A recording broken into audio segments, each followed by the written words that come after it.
자, 여러분 안녕하세요. 오늘은 저번 시간에 역사 1 교과서를 끝내고 오늘부터는 역사 2 교과서 그리고 첫 번째 주제는 흥선대원군부터 시작하도록 하겠습니다. 제가 한번 역사 교과서를 다시 한번 읽어봤는데 여러분한테 역사 교과서가 가장 어려운 부분 중에 하나는 아마 단어라고 생각해요. 그래서 내가 이제 앞으로 수업을 할 때 단어 이런 것들을 조금씩 차근차근하게 볼 거고, 두 번째로는 여러분에게 아무래도 좀 약간 역사의 흥미를 돋굴 수 있도록 역사의 다양한 약간 잡이야기, 약간 에피소드 등도 가끔 얘기를 할 거예요. 그래서 여러분이 그걸 듣기 싫으면 스킵해도 괜찮습니다. 자, 어쨌든 오늘은 흥선대원군의 이야기부터 시작하도록 하겠습니다. 자, 그렇다면 오늘의 첫 번째 주제, 근대국가 수립운동과 국권 수호운동의 내용인데, 여러분이 처음 제목이 내용부터 좀 어려울 거예요. 그런 거 신경 쓰지 말고 여러분은 오늘 한 명의 인물을 중심으로 한번 알아보도록 합시다. 바로 처음에 얘기했던 흥선대원군이에요. 자, 보게 되면 흥선대원군, 그는 누구인가 이 내용이 나와 있는데 지금 한번 봅시다. 자, 첫 번째는 왼쪽에는 아마 프랑스에 있던 어떤 선교사가 그린 그림이고, 자, 두 번째로는 여기 나와 있는 약간 이상한 남자 두 명이 흥선대원군을 놀리고 있는 모습인데, 자, 한번 내용을 봅시다. 내 발로 슬슬 기는 꼬락서니까 참 볼만하구나. 꼬리만 있으면 영락없는 개인데 아깝습니다. 이렇게 말하면서 엎드려 있는 남자를 비꼬는 모습이에요. 자, 이 비꼬는 당하는 남자, 바로 이 사람이 흥선대원군인데, 이 사람이 왜 이렇게 이상한 짓을 하고 있냐? 그 당시에 어떤 이거 에피소드, 약간 뭐라고 하냐면 옛날에 야사라고 하는 뭐 약간 소문 같은 이야기인데, 당시 흥선대원군은 상당히 똑똑했던 인물이었다고 합니다. 그런데 안동김 씨라는 이 세도 가문들은 뭐라고 하냐면, 아무래도 똑똑한 사람이 이제 세도가 이제 앞으로 왕이 되거나 하게 되면 문제가 많게 되니까 똑똑한 사람들이 상당히 제거하는 그런 분위기가 많았다고 해요. 그래서 흥선대원군은 상당히 머리가 좋았는지 일부러 멍청한 척을 하고 돌아다녔다는 기록이 있습니다. 근데 이건 어디까지나 그냥 소문 같은 거니까 그냥 그런가 보다 합시다. 그러다가 나중에 흥선대원군은 어떻게 짜잔 등장하게 되냐? 바로 다음 페이지. 바로 왕의 아버지로서 권력을 잡은 흥선대원군이라고 해서, 아마 여기 왼쪽에 있는 아이 보면 상당히 딱 봐도 어려 보이죠? 어려 보이죠? 여기 오른쪽에 있는 인물이 흥선대원군인데, 이제 아들을 도와서, 어쩌면 아들을 돕기보다는 자기가 스스로 정치를 거의 하면서 이때부터 짜잔 등장하게 됩니다. 자, 그러면 오늘의 이 흥선대원군을 중심으로 내용을 알아보도록 하겠습니다. 자, 다시 한번 학습 목표 한번 알아봅시다. 학습 목표. 자, 흥선대원군이 추진한 개혁 내용의 그 성격을 이해할 수 있다라고 해서 흥선대원군은 어떠한 식의 개혁을 했는지 한번 알아가 봅시다. 자, 첫 번째로 당시 우리나라 상황을 한번 알아보기 앞서서, 우리나라에는 세 가지의 세금 제도가 있었죠. 세 가지 어떤 것이 있었냐? 첫 번째로는 전정, 두 번째 군정, 마지막에 환곡 또는 환정이라고 하는 이 세 가지 세금 문제가 가장 심각했기 때문에 특히 세도 가문들이 상당히 많은 곳을 빼앗아 갔어요. 그러다 보니 우리나라가 상당히 어려웠다고 해서 저번에 얘기를 했었고, 두 번째, 우리나라 바깥의 국외 상황인데, 우리나라 바깥에서 어떠한 문제가 있었느냐? 우리나라 주변에 어떤 나라가 있죠? 큰 나라, 중국이 있고 오른쪽에 섬나라인 바로 일본이 있습니다. 당시 중국과 일본, 우리나라가 각자 동아시아 세 국가가 열심히 잘 살고 있었는데, 이 중국이라든가 일본아 호시탐탐 노리던 하나 여러 국가들이 있어요. 대표적으로 지금도 서양의 강한 국가 중 하나인 영국과 미국이 이때부터 동아시아를 공격하기 시작합니다. 왜냐면 자기네가 잘 먹고 잘 살기 위해서. 자, 어쨌든 중국이라든가 일본 등이 이제 서양 세력에 의해서 침입을 받게 되고, 우리나라도 당시에 침입을 받진 않았지만 주변 국가가 괴롭힘을 당하는 것을 보면서 잘못하면 우리도 공격당하겠구나 하면서 걱정을 많이 하기 시작합니다. 자, 넘어갑시다. 자, 이거는 뭐냐면 우리나라 당시에 있는 주변의 국가가 여러 가지 배의 모양을 띄운 건데, 오른쪽에 있는 이 배를 보게 되면 상당히 특이하게 생긴 걸 알 수 있어요. 뭐가 특이해? 이렇게 알 수 있는데 그게 중요한 건 아니고, 우리나라 당시에 있는 배와 비교해 보면 우리나라 배는 일반적으로 나무로 만든 배였는데, 이제 서양 세력들이 만들었던 배는 특이하게도 철로 만들었어요. 당연히 지금은 철로 만들지만 옛날엔 철로 만드는 기술이 상당히 어려웠어요. 그래서 우리나라가 봤을 때는 참 특이하게 생겼다 해서 이상하게도 뭐 양이 만들어진 배다 해서 이양선이라고 합니다. 이양선. 그래서 조선 말기에 우리나라에게 통상을 요구했다라고 하는데 통상이 또 무슨 말이야 할 수 있죠. 자, 통상이란 것은 원래 한자 말이에요. 통이라는 것은 우리가 보통 말할 때 뭔가 통한다, 너와 나의 느낌이 통해, 필이 느껴져야 때 통하는 통자와 상이라는 것은 서로 상자, 서로 통한다, 사귀는 건 아니에요. 어쨌든 서로 마음을 통한다 해서 우리 같이 무역이라든가 다양한 여러 가지를 같이 하자는 것을 통상이라고 합니다. 자, 그럼 여기 한번 필기해 봅시다. 흥선대원의 개혁 정책과 통상 수교 거부 정책. 제목은 좀 이따 다시 한번 얘기를 할 거고, 당시 우리나라가 어떠했는지만 한번 알아보면 국내에서는 세도 정치가 전개되면서 민심이 불안했고, 두 번째로 우리나라 바깥에서는 아까 말했던 이상하게 생긴 뭐 양이 특이한 배들이 떠나서 해서 이양선들이 자꾸 등장하게 됩니다. 중국과 일본은 개항이라고 되어 있는데, 자, 개항 이건 뭐냐면 비교를 하자면 여러분 최근에 겨울왕국이라는 아마 애니메이션이 있어요. 거기서 아마 엘사라네가 이럴 거예요. 갑자기 문을 착 열면서 Into the world 뭐 이러는데, 자, 문을 열다. 자, 여러분은 문을 여는 이미지를 잘 기억해 보세요. 문을 연다는 열 개자예요. 항이라는 것은 항구예요, 항구. 자, 우리나라가 항구를 열었다는 것을 개항이라고 해서 다른 나라와 이제 무역을 할 수 있는 기본적인 준비라는 것을 개항이라고 합니다. 자, 그러면 이제 흥선대원의 이 사람을 좀 알아봐야 되는데 배경 지식을 좀 알아두면 도움이 될 것 같아서 한번 PPT를 봅시다. 흥선대원군의 당시 위에 아버지 왕들을 보게 되면 정조, 순조, 훈종, 고종, 철종, 고종 이렇게 돼 있는데, 철종이랑 임금까지 저번 시간에 배웠을 거예요. 자, 그리고 마지막에 갑자기 등장한 고종이라는 임금이 있는데, 대원군의 뜻부터 잠깐 얘기를 하게 되면 조선시대에는 원래 왕이 있으면 그 아들이 보통 왕이 됩니다. 그러니까 당연히 왕의 아버지 왕 쭉쭉 내려가는데 어느 순간 왕이 자기의 아들이 없는 경우가 있어요. 그럴 땐 어떻게 하냐면 저 멀리 있는 친척에게서 데려오는데, 그 친척은 이미 아버지가 돌아가셨을 경우 왕이라는 이름을 붙이지 않고 거기다 뭐라고 하냐면 대원군이라는 표현을 써요. 대표적으로 누가 있냐면 선조 같은 임금이 저 먼 친척에서 왕이 되었기 때문에 선조 아버지를 아마 대원군 무슨 땡땡 대원군 이렇게 표현을 씁니다. 그래서 일반적으로는 왕의 아버지 대원군 이름이 붙여있는 경우에는 살아있는 경우가 없는데, 흥선대원군이 우리나라 조선시대에 유일하게 그리고 처음이자 마지막으로 살아있던 대원군입니다. 자, 그럼 여러분 이렇게 생각할 수 있어요.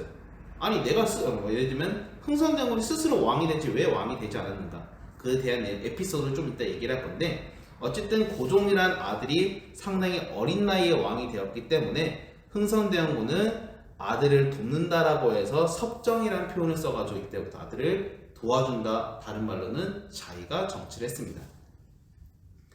이 내용을 잠깐 보게 되면 당시 내가 저번에 얘기했던 효명세제 쭉 해가지고 철종까지 넘어갔는데 철종이 아들이 없었어요. 그러다 보는데 당시에는 하도 세도 정치가 힘들다 보니까 효명세제의 와이프였던 조대비라는 사람이 더 이상은 이제 안동김씨 이런 사람들 세도 정치 좀 그만해야 되는데 해가지고 나를 좀 도와줄 사람이 없나 이게 찾아보고 있었는데, 그때 내가 전에 아까 말했던 멍청한 행동을 약간 하고 있었던 흥선대원군이 조심스럽게 조대비에게 다가갑니다. 제가 사실 이때까지 멍청한 행동을 한 것은 안동님 씨를 안심시키기 위한 하나의 전략이었습니다 하면서 갑작스럽게 똑똑한 척은 아니지, 똑똑한 이제 모습을 나타내죠. 조대비가 깜짝 놀라면서 그러면 너에게 무슨 계책이 있냐, 어떤 계략이 있냐 물어봤더니 흥선대원은 한마디로 대답합니다. 내가 스스로 왕이 되면 분명히 안동진 씨가 어마어마하게 반대를 할 거니까 내 아들이, 둘째 아들이 조금 똘똘합니다. 이 아들을 왕으로 삼으면 좋을 것 같아요 라고 얘기를 해요. 그래서 조대비는 옳다구나 박수를 탁 치면서 그러면 너의 뜻대로 하시오 해가지고 안동진 씨가 저희는 아직 왕으로 삼을 사람을 못 찾고 있어요 하니까 조대비가 짠 등장합니다. 뭐라고 하냐면 내가 다 알아보았다 하면서 갑작스럽게 흥선대원군의 둘째 아들을 고종이라는 사람으로 이제 왕위를 만들게 됩니다. 안동김 씨는 좀 당황했지만 사실 딱히 뭐 왕을 할 사람은 없고 흥선대원은 멍청하니까 뭐 정치하겠어 생각했는데 흥선대원은 짜잔 하면서 모든 분위기가 바뀌어요. 뭐라고 하냐면 나 사실 돌아왔어 라는 이미지로 갑작스럽게 아주 똑똑하게 정치를 자기가 직접 하게 됩니다. 고종의 단시 나이는 12살이었어요. 자, 그러면 흥선대원군이 당연히 안동김 씨에게 막 욕먹기도 하고 아주 창피한 짓도 많이 당했던 사람이니까 가장 먼저 하고 싶어 했던 여러 가지 계획이 있겠지만 제일 첫 번째는 당연히 세도 정치, 안동김 씨를 제거하는 게 가장 먼저였어요. 그래서 목표를 살펴보게 되면 제일 중요한 목표, 왕이 왕다워야 된다는 왕권 강화가 제일 첫 번째였고, 두 번째로는 당시 우리나라가 세금이 엉망진창했으니까 재정을 확보하는 부분, 마지막으로는 이제 제대로 된 정치 질서를 회복하는 이 세 가지가 중점으로 해서 내용을 시작하게 됩니다. 목표는 상당히 중요하니까 다시 한번 별표라든가 중요 표시해두기 바라요. 자, 그러면 주요 개혁 내용 어떤 것이 있는가 한번 보게 되면 대표적으로 다 왕권 강화라는 측면에서 묶을 수가 있는데, 첫 번째로 세도 정치를 타파라는 뜻은 없애다는 뜻입니다. 없애다. 자, 세도 정치를 타파하는데 대표적으로는 누구? 바로 안동김 씨를 없앴다는 뜻이었죠. 안동김 씨. 자, 두 번째로 비변사를 폐지했는데 선생님 비변사 어린 거 들어본 것 같은데 기억이 나지 않아요. 당연히 여러분 기억 안 납니다. 왜냐면 많은 시간이 지났고 작년에 배웠으니까. 비변사는 뭐냐면 임진왜란 시기 때 비상대책위원회, 비상하고 갑작스럽게 만들어진 정치회의 기구인데, 원래는 의정부라는 기구가 있었지만 나중에 비변사가 모든 걸 중점으로 하게 됐는데, 이 비변사는 원래 임시기구였고 거기다 안동씨가 모든 걸 다 자꾸 건드리다 보니까 엉망진창이 돼서 흥선된 거는 싹 없애버립니다. 비변사가 필요 없어. 우리 원래 했던 의정부로 돌아가면서 정치 질서를 제대로 돌리기 시작합니다. 또한 이제 예전에 썼던 여러 가지 법이 하도 오래되다 보니까 법도 새로 고쳐요. 그래서 법을 대전회통, 네 글자예요. 대전회통이라는 법전을 통해서 이제 정치 질서를 만들게 됩니다. 자, 그리고 나서 호법법과 사창제, 서원, 이것들 너무 중요한 이야기예요. 사실 그래서 이 PPT에서 설명하지 않고 넘어가도록 합시다. 자, 아까 얘기했던 호법법부터, 발음이 왜 이러냐. 자, 아까 얘기했던 호포법부터 다시 한번 이야기해 보도록 하겠습니다. 호포법. 자, 우리가 우선은 저번에 삼정의 문란에서 두 번째 해당했던 군대와 관련된 이야기가 군정인데, 원래 양반이라는 사람들은 군대를 가지 않아요. 특수한 사람들이니까. 그 사람들은 인텔리 똑똑한 사람들이고 이 사람들은 특수한 사람들이어서 군대를 가지 않습니다. 그래서 일반적인 백성, 서민이라는 사람들만 군포를 내는데, 그러다 보니까 군포의 양이 점차 줄어들고, 여러분이 아마 조선 후기 때 어떤 내용이 있냐면 당시에 많은 사람들은 이 군포를 면제받기 위해서 양반인 사람들, 예를 들면 족보 같은 걸 막 사들이기 시작해요. 양민의 숫자, 백성, 서민의 숫자가 점점 줄어들다 보니까 할 수 없이 백성들은 어마어마하게 힘들어질 수 없어요. 왜냐면 할당량은 정해져 있는데 백성의 숫자는 적어질 수밖에 없으니까. 자, 그래서 어떤 문제가 생기냐면 이제 백성들은 정말 군포를 내지 않기 위해서 어떻게든 바득바득 상황을 머리를 굴리고 있는데, 흥성대원의 머리를 머리 굴립니다. 어떻게 하냐면, 야, 양반도 거둬. 야, 너도 할 수 있어. 아, 좀 이상하지만, 야, 나도 거둘 거야 라는 마음으로 이제 양반들에게도 호포를 거두기 시작합니다. 호포는 다른 말로 군포예요. 군포. 자, 어쨌든 양반이 깜짝 놀라요. 아니, 양반도 군포를 내야 한다고? 야, 양반이 체면인데 어떻게 군포를 내냐 이렇게 말을 하지만, 당시 서민들, 백성들 상당히 기뻐합니다. 아싸, 쟤네들도 이제 군포 낸다. 우리도 그럴 때 있잖아. 사람들이 나만 당할 수 없지, 너도 같이 당해봐라. 이건 좋은 건 아니지만 어쨌든 이때부터 이제 군포를 걷기 시작하면서 백성들은 아무래도 예전에 많은 부담을 가졌던 게 조금씩 줄어들었다고 합니다. 자, 그럼 여러분 교과서 한번 13페이지 보게 되면 아래에 탐구활동이 하나 있을 거예요. 한번 읽어볼게요. 제가 한번. 자, 만약 이 법을 시행하면 국가에서 충신과 공신을 포상하고 장려하는 후한 뜻이 사라지게 됩니다 하면서 관리들이 나 안 내고 싶어요 라고 했는데, 당시 뭐라고 하죠? 당시 흥선대원군이 뭐라고 하냐, 충신과 공신이 이룩한 이런 것들 쭉 있으면서 일반 백성이 법에 정한 세금보다 무거운 부담을 지게 된다면 충신의 본뜻이 아닐 것이다 하면서 백성들을 위한 법이다 하면서 이 법을 시행합니다. 방금 얘기했던 법 뭐죠? 바로 호포법이 될 거예요. 호포법. 두 번째로는 당시에 많은 사람들이 또 힘들었던 제도인 환곡인데, 환곡은 보통 봄에 빌려서 가을에 갚는 제도였지만 문제는 사람들은 점차 곡식을 빌리고 싶어 하지도 않아요. 왜냐면 하도 이자가 비싸니까. 근데 이 이자가 비싼 게 그냥 비싼 게 아니었고, 원래 관청에 사또라는 높은 사람이 있으면 그 사또 옆에 보좌, 다른 말로는 도와주는 사람을 아전이라고 합니다. 여러분이 가끔 사극 같은 거 보게 되면 네니 하면서 약간 도와주는 이방 이런 게, 이방, 호방 이런 게 있는데 뭐 몰라도 상관없어요. 어쨌든 이런 사람들이 중간에서 자꾸 돈을 빼돌립니다. 쌀을 빼돌려요. 그래서 이런 사람들을 다 제거하고 어떻게 하냐면, 죽였다는 건 아니고 이 사람들 다 잘라버리고 이제 모든 환복 같은 제도를 하나의 특별한 기구를 통해서 관리하게 되는데, 이것을 사창제라고 합니다. 사또라든가 아전이 하는 것이 아니라 특별한 인물이라든가 민간에서 자체적으로 이제 구성하게 되는 제도를 사창제라고 해서 예전보다는 좀 더 나아졌다고 해요. 자, 그럼 여러분 여기까지 봤을 때 백성들의 마음은 어떠했을까요? 당연히 백성들은 좋아하지. 예를 들면 세금도 힘들었고 안동김 씨가 정치도 엉망진창이었고 했는데 흥선대원 남자가 짜잔 마치 타노스같이, 타노스라고 하면 안 되지. 잘못 말했어요. 누구지? 제가 사실 마블 영화를 잘 안 봐서 모르겠는데 어쨌든 아이언맨처럼 짜잔 등장하면서 모든 걸 해결해 주니까 야, 얘는 진짜 대단한 인물이다. 흥선대원의 지지율이 쫙 올라가기 시작합니다. 거기에다가 하이라이트를 찍었던 사건이 있는데 바로 이 다음에 얘기해 보도록 할 거예요. 자, 그것이 무엇이냐? 바로 서원이라는 곳인데, 서원, 여러분이 아마 이라든가 이황 선생님이 만들었던 뭐 이런 다양한 서원에 대한 얘기를 아마 역사 1대 배웠지만 저는 여러분을 항상 믿지만 혹시나 싶어서 다시 한번 언급을 하게 되면 서원이라는 것은 어떤 곳이냐? 바로 사학교육기관. 말이 어렵죠? 다른 말로는 대학 같다고 생각하면 돼요. 여러분이 등록금 내는 것처럼 여러분이 가가지고 공부하고 서로 친목도 다지고 할 수 있는 그런 곳인데 당시에는 대표적으로 공자라든가 맹자 등 유교 유명한 인물들을 공부하면서 같이 교육했던 곳입니다.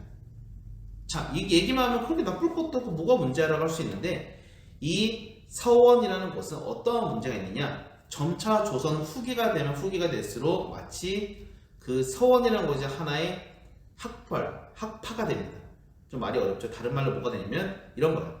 예를 들면 뭐 대학교를 따지면 지금도 스카이에 있을 때 뭐 고려대학교, 연세대학교 이렇게 있죠. 보통 연고전, 고연전 이렇게 얘기하는데 대학끼리 서로 싸워요. 물론 지금이야 그건 하나의 축제같이 하는 거지만 예를 들면 고려대학교 학벌, 연세대학교 학벌을 서로 부딪히게 되는데 여기도 똑같아요. 서원도 A 사원이 있고 B 사원이 있어요. 그럼 서로 같이 융합해가지고 잘 지내는 것이 아니라 맨날 서로 싸워요. 그래가지고 야, 너네는 A가 최고야, B가 최고라서 맨날 싸우고 이 싸우는 걸로 끝나는 것이 아니라 이 서원도 유지하려면 상당히 많은 돈이 듭니다. 근데 이 돈을 자기네가 바쳐서 쓰는 것이 아니라 주변에 있는 백성들에게 삥을 뜯어요. 삥을 뜯는 표현이 좀 그렇지. 백성들이 있는 주변에 있는 나라들에게 많은 세금을 걷습니다. 당연히 백성 입장에 기분 나쁘죠. 나는 서원에서 공부하는 것도 아닌데 왜 나에게 돈을 뜯어? 정말 서원이 너무 짜증나 이런 상황이었는데 흥선대원은 이걸 상당히 빠르게 캐치를 합니다. 그래서 어떻게 하냐면 야, 서원이 필요 없어. 이딴 거 뭐 있어서 뭐 어디에 써먹냐? 650개 중에서 달랑 47개의 제약은 전부 다 없애버리게 됩니다. 자, 그렇다면 양반들은 상당히 이 내용을 싫어하겠죠? 다시 한번 역사 자료를 통해 봅시다. 사족이 있는 곳마다 쭉 나와 있는데 사족이라는 건 양반의 뜻이에요. 양반들이 쭉 나와 있는데 조정에서는 어떤 변이라도 있을까 염려하여 명령을 거둘 것을 명했다라고 하는데 이게 무슨 말이냐면 당시에는 조선의 지배층은 어쨌든 양반이에요. 조선의 지배층 양반이다 보니까 그래서 양반의 눈치를 볼 수밖에 없어요. 그래서 함부로 서원을 없애거나 하는 게 부담스러웠는데 흥선대원군은 약간 이미지를 한번 그려보면 불도저 같다고 생각하면 돼요. 응, 아니야, 돌아가면서 모든 걸 다 밀어붙입니다. 어떤 식으로 하냐면 아주 명언을 남기는데 백성을 괴롭히는 자는 공자가 다시 살아난다 해도 내가 이를 용서하지 않겠다. 이 한마디를 남기면서 서원을 싸그리 밀어붙입니다. 물론 당시에는 불도저가 없으니까 다 박살내지 못했겠지만 이 서원을 싸그리 없애버리기 시작해요.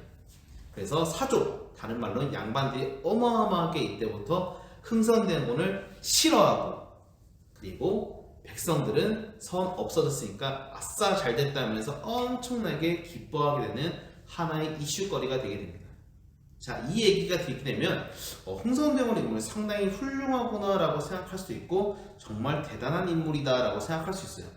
그렇지만 우리는 역사적 인물을 한 가지 측면만 볼 것이 아니라 조금 다양한 다른 측면도 있다는 거 한번 생각해 보면서 다시 한번 이야기를 나가도록 하겠습니다. 자, 흥선대원은 뭐 기타 이런 보너스 이야기인데 여러분도 나중에 아니라 요새 어떤 패션이 있는지 모르겠어요. 저 같은 경우에는 몸도 오버하지만 오버핏을 상당히 좋아하는 편입니다. 왜냐면 딱 붙으면 어쨌든 그런데 당시에 양반들에게서 가장 중요한 패션 리더, 패션 스타일은 뭐예요? 힙하다고 하나요? 보통 플렉스하다고 하나? 어쨌든 이런 힙한 패션이 뭐냐면 보통 약간 오버핏을 좋아해요. 보통 옷을 어떻게 하냐면 쭉 이렇게 늘어져 있는 팔을 가냐면 어깨를 상당히 크게 널리를 하고 허리폭도 상당히 큽니다. 이런 옷들을 즐겨가면서 난 멋진 남자야 쓱쓱 이렇게 다녔는데 당시에 흥선대원이 뭐라고 명령하냐, 야 우리 이제 아껴야 돼 하면서 옷의 길이를 쫙쫙 잘라버려요. 아주 딱 붙어버리게, 마치 이렇게 헐렁헐렁 거리고 있으면 이거를 싹 딱 붙여버려가지고 딱 붙도록 옷을 만들게 되는데, 양반들을 봤을 때는 이거는 힙한 것이 아니라 상당히 짜증나는 상황이에요. 왜냐면 나의 멋을 약간 펄럭펄럭 거리면서 멋지게 걸어가야 되는데 갑작스럽게 옷을 딱 붙게 입으라니 내 스타일이 아니면서 양반들이 싫어했다고 합니다.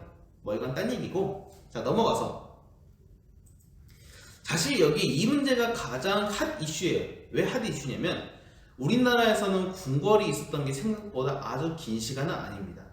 조선 초기 때 이성계, 우리가 알고 있는 조선 태조 임금이 만들고 나서 쭉 지내다가 이 궁궐이 쏴 파이어하면서 불타버려요. 언제 불타냐면 우리가 알고 있는 대표적인 전쟁 임진왜란 때 모든 게 불타버리면서 할 수 없이 이제 급하게 만들었던 궁궐, 아마 남아있던 궁궐인 창덕궁이라는 곳에서 보통 왕이 지내게 되는데, 이 창덕궁은 아무래도 궁은 크지도 않고 왕실의 위험이 안 살다 보니까 수많은 왕들은 후대에 계속 이 경복궁을 다시 한번 지어보려고 노력을 합니다.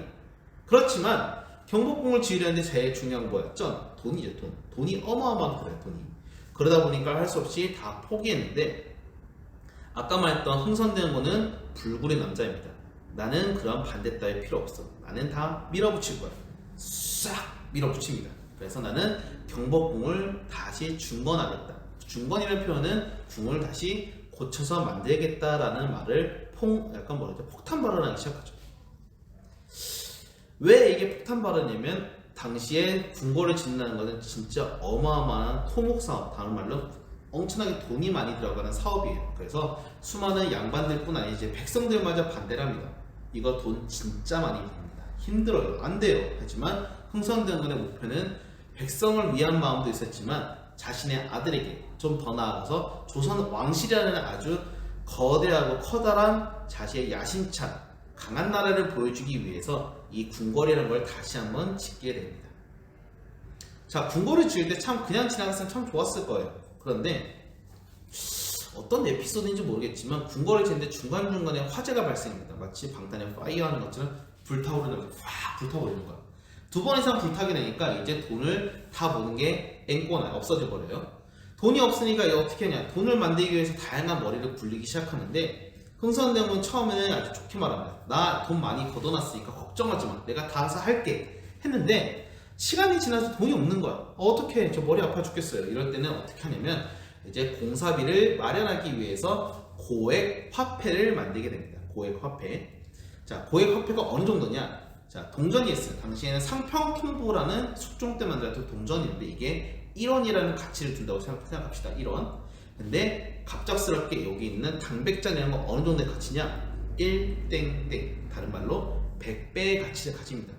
동전에다가 한 글자 딱 숫자만 넣어요. 그래서 나는 이제부터 당백전, 100배의 가치를 가지는 상평통보여라고 해서 당백전이라는 동전을 발표하게 되는데, 여러분이 아마, 저는 가끔 그런 생각한 적 있어요. 어렸을 때 돈이 적고 없는데 돈은 그냥 막 팍팍 찍어내면 돈 많아지는 거 아니야? 예를 들면 집에 있는 돈에다가 복사기 돌려가지고 컬러 복사기 하면 돈 많아지는 거 아니야? 지금 생각하면 큰 범죄예요. 어쨌든 자, 그럴 정도로 돈을 막 찍어내면 나라가 부자가 되는 거 아니야? 이렇게 생각할 수 있는데, 돈이 갑자기 많아졌는데 물건이라는 것은 한정되었어요. 그럼 어떤 문제가 생기냐면 이제 돈을 많이 지불하고도 그 물건을 살 수가 없습니다. 다른 말로 뭐라고 하냐면 사회에서 얘기하는 인플레이션, 물가 상승이라고 얘기하는데, 당시 우리나라도 이 돈을 막 팡팡 찍어내니까 어떤 문제가 생기냐면 물가가 무지하게 오릅니다. 이때부터 경제가 박살나기 시작합니다. 당백전이라는 걸 끝나고 나서 도저히 그걸로도 모자르니까 어떤 방법을 쓰냐면 이제 우리는 기부금을 받겠습니다. 원납전이라는 것을 만들어요. 원납전은 기부금이 한자말인데, 원에서 만든 납부라는 건 내단 뜻이에요. 원에서 납부하는 전, 돈. 원에서 납부하는 돈이다 해서 원납전이라고 하는데, 당시 사람들은 약간 비꼬아서 말합니다. 원망하면서 납부하는 돈이다. 원망전. 이런 말 표현을 쓰기도 하는데, 어쨌든 원납전을 기부금을 걷기도 하고 세금을 매겨요. 어떤 세금 매기냐? 당시에 아마 가장 나빴던 세금이 아마 그걸로 알고 있어요. 통행세. 어떤 통행세냐면 대표적으로 원래는 궁궐을 지나갈 때, 아니면 경복궁 4대문이라고 보통 얘기하죠. 동대문, 서대문, 남대문 이렇게 여러 가지 대문들이 있는데, 여기에다 갑작스럽게 남자 게이트 앞에다가 딱 남자가 서 있습니다. 그러면서 돈 내놔 하면서 갑자기 통행세를 받기 시작해요. 어떤 느낌이냐면 여러분이 교실에 앞에 문에 들어올 때 당연히 여러분은 돈 안 내죠. 근데 갑자기 담임쌤이 서 있습니다. 그래서 이따 오늘부터 출입세네 돈 내 하면서 돈 받는 거야. 그러다 보니까 어마어마하게 세금을 걷어들이긴 하지만 사람들의 불만은 폭주하기 시작합니다. 아니 예전에는 삼정이란 걸 해결하는 참 멋진 남자였는데 갑작스럽게 이제 얘는 또라이가 되고 있어. 또라이라는 표현은 그렇지만 어쨌든 이렇게 자기의 생각만 하는 아주 나쁜 남자였구나 하면서 이때부터 흥선대원군에 대한 인기가 팍 떨어지기 시작합니다. 자, 그럼 흥선대원군의 개혁들을 다시 한번 간단하게 두 줄로만 한번 해결해 보게 되면 의의가 많아요. 왕권을 강화시킵니다. 자신의 아들에게 이제 왕다운 왕을 만들어주기 위해서 왕권을 강화시켰고, 예전의 통치체제, 우리가 조선이라는 나라를 굴리게 하는 거의 기본적인 모델을 재정비했으면 마지막으로 백성들의 마음을 수습했다는, 삼정의 문란이라든가 세도정치를 물러뜨렸다는, 이제 민심을 수습했다는 점은 상당히 뛰어나게 바라봅니다. 반대로 한계 정도 상당히 많은 인물이기도 한데, 왜냐하면 조선의 나라는 사실 그 당시에 주변의 국가들을 보게 되면 나라가 많이 바뀌고 세계도 바뀌고 있는 상황이에요. 그런데 언제까지나 옛날 조선의 옛날 모습, 가장 이상시대였던 세종대왕 때 이런 식의 모습을 그려가면서 전통적인 질서 안에서 자꾸 왕권 강화만 하다 보니까 당시 백성들의 마음을 100% 헤아린 게 아니었던 거죠. 예를 들면 경복궁을 만든다든가. 자, 이런 문제가 발생하게 되면서 이제 흥선대원군에 대한 지지도가 뚝뚝 떨어지게 됩니다. 자, 그러면 오늘 아까 급하게 했던 내용이다 보니까 한번 필기를 통해서 정리 한번 해보도록 하겠습니다. 자, 필기 첫 번째, 목표부터 보서 쭉 한번 주요 개혁 내용을 한번 읽어보면서 정리해 보길 바래요. 흥선대원군의 내정 개혁. 여기서 가장 중요한 거라면 아무래도 세도 정치를 타파했다던가 호포법, 사창제, 서원 철폐 등이 아마 가장 중요한 핵심이 될 겁니다. 물론 네 가지 다 기억하면 정말 퍼펙트 할 거예요. 그렇지만 흥선대원군이 모든 걸 잘했느냐? 또 아니었죠. 대표적으로 뭐가 있었죠? 뭘 만들었을 때? 바로 경복궁을 증건했을 때 가장 욕을 많이 먹었다고 얘기했습니다. 그래서 경복궁 증건에 대한 세 가지 내용 다 중요하니까 기억하세요. 대표적으로 당백전, 그리고 원납전 등의 이런 문제들 때문에 점차적으로 시민들의, 백성들의 마음이 뚝뚝 떨어지기 시작했다. 자, 마지막으로는 의의와 한계, 왕권을 강화했다던가 이런 거 다 좋았지만 기존적인 이제 전통적인 질서 안에서 왕권 강화만 했기 때문에 조선을 근본적으로 개혁했느냐? 그거는 의문스럽다라고 할 수 있는 게 흥선대원군에 대한 평가입니다. 자, 그러면 여러분이 한번 잘 생각해 보세요. 흥선대원군이 정말 훌륭한 인물이었을까? 아니면 그냥 기존 질서를 유지하려고 했던 사람인가? 아마 여러분에게 다양한 평가를 내릴 수 있습니다. 왜냐면 삼정의 문란을 개혁했던 사람은 100년 가까이 아무도 없었는데 이 사람이 짠 해결했어요. 거기다 양반들의 이런 문제점도 해결했던 인물이어서 아주 높게 평가할 수도 있고, 어찌 보면 백성들을 결과적으로 자기의 목적에 이루기 위한 하나의 나쁜 인물로 볼 수도 있습니다. 여러분이 한 가지 측면만 보라는 뜻이 아니라 다양한 측면이 있다는 걸 잘 기억하면서 여러분 나름대로 한번 평가를 해보시기 바랍니다.